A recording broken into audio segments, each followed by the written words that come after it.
Before we go any further in this pre-fast series, where we spend 10 minutes a day learning one strategy to prepare for our 3-week fast, I want to slow things down for a moment. Up until now, we've been preparing mentally, practically, and emotionally. But this video is different. This isn't about instructions. It isn't about protocols or science. This is about what I've personally experienced over 30 years of fasting.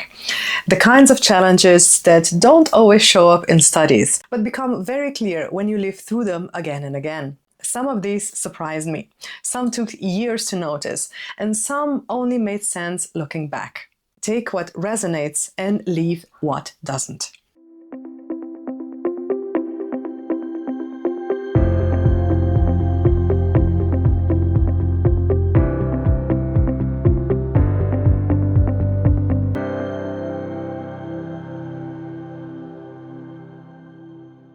So when I did my very first long fast at 18, I had one goal. It was weight loss. I wasn't looking for healing or insight. I just wanted to be thinner. But what happened next changed the way I think about fasting forever. From the age of 12 until my early 30s, my menstrual cycles were excruciating. The pain was so intense, I often had to leave school or work. Cramps, nausea, dizziness, diarrhea, sometimes even vomiting.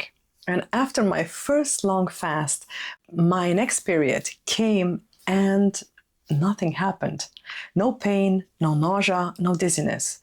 But at the time, I didn't connect it to fasting.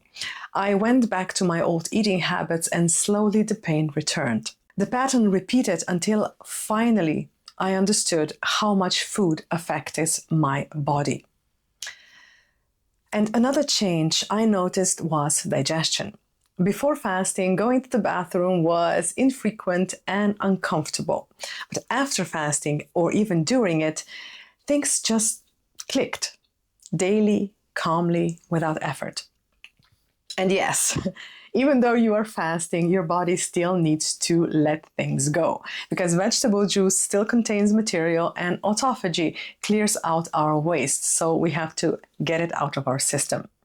Letting go daily is a part of healing. But when sugar came back into my diet, the old digestive problems followed, and that taught me a lot. About 15 years into fasting, I decided to do a full 42-day fast because the Broy's fasting method is initially 42 days long. By then, I had been diagnosed with endometriosis and I had spent 4 years trying to conceive through IVF and other procedures. It never occurred to me to use fasting for this until finally it did. And after the fast, my cycle normalized completely. No pain, no symptoms. I tried conceiving one last time with IVF, but with my natural hormones, and it worked.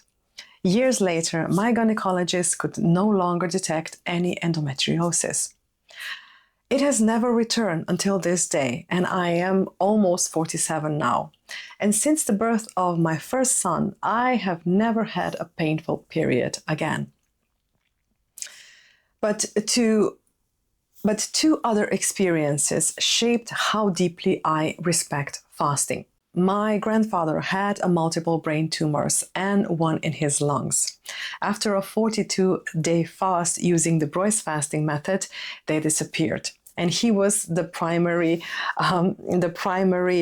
reason why I started fasting in the first place. Well, after a year, my mother was diagnosed with stage 3 breast cancer. She completed a 6-week fast before surgery and the cancer vanished. This was over 30 years ago and it has never returned. I share this not to convince you, but to explain why I take fasting so seriously. And yes, weight loss is real. In a 3-week fast, I usually lose between 8 or 12 kilograms. Some of that returns afterwards, and that's normal because it's water. We eat salt and we eat sugar, and water is retaining in our system. But the fat loss happens everywhere. Face, chin, arms, belly, thighs, even your fingers. And measurements drop weekly. Cellulite, which resisted everything else, faded and eventually disappeared after longer fasts. And my skin's change in ways I didn't expect. It was clearer, softer, and brighter.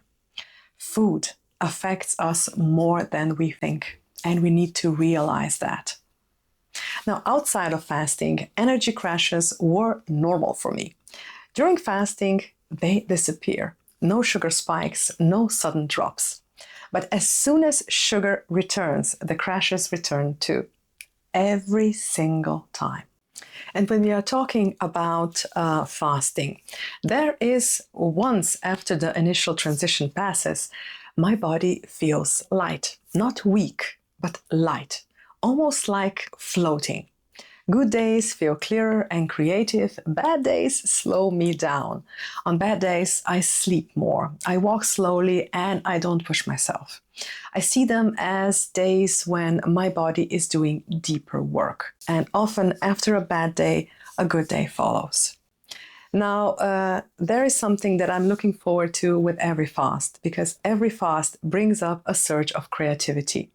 1 year after a particular bad day, I outlined 25 chapters of a book in 2 hours. My focus improves, my memory sharpens. I remember moments from childhood I hadn't thought about in years. Now, walks become quiet. I have no headphones. I just notice, I listen, and I write a lot. Now, this is where reflection happens. And one more thing. Confidence comes from weight loss, yes, but something deeper stays. The thought becomes, if I can do this, what else am I capable of? And that confidence spreads into your work, into your creativity, and into your decisions. And when you stop eating, you gain time. The shopping, the cooking, the eating, the cleaning, it all adds up. And in 3 weeks, I gained back days. And also money. Not buying snacks and indulgences makes the grocery bill noticeably smaller. And these benefits surprised me the most because they are not, and they were not ever connected to my weight loss. But the older I get, the more I appreciate the time that I get back. So to take the most from this video, here is the action step for today. Today is going to be only one. From everything I shared, write down one benefit you secretly hope to experience. Not what sounds impressive, but what feels meaningful to you. Because these answers aren't goals, they are signals, and they help you understand why you are here with me now. Now, in video number 13, we will talk about something unavoidable, and I've mentioned them in this video as well. And those are the bad days. How to prepare for them, how to move through them, and why, when having them, doesn't automatically mean anything is going wrong, because they will come. And preparation is what carries you through them. Stay with the series, subscribe if you haven't already, and hit that bell icon so you don't miss any videos. But above all, download the free workbook and use it. The exercises inside are designed to make you think, and hopefully they'll give you the push you need to start your own 3-week fast. Because remember, you are doing something rare and something that has potential to change your life. It certainly did for me. I'll see you in the next video.